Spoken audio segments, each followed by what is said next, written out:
How to remove background noise on Discord. Hello everyone, welcome back to our channel. In today's video, I'm going to show you how you can remove background noise on Discord. Super simple, so let's get started. Once in the browser, make sure that you are in discord.com and logged into your account. Now that you are logged into your account, you can see the user settings options right in the corner. You need to go ahead and click on that. Once you are here, you need to scroll down until you see voice and video options. Simply go ahead and click on that. Here, you need to scroll down a bit until you see the input sensitivity option.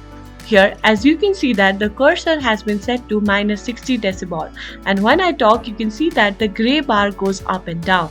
Now all you have to do is you need to move a cursor and set it to somewhere high. Let's say I want to set my cursor to -86 decibel. Once you do that, any sound that is lower than 86 decibel won't be heard by people in the server, which means if the sound is extremely high, it will only be heard by them, and when the sound is lower than 86 decibel, people won't be able to hear it. And that's it. You now know how to remove background noise on Discord. If you find this video helpful, please give us a thumbs up, subscribe to our channel, and I'll see you in the next video.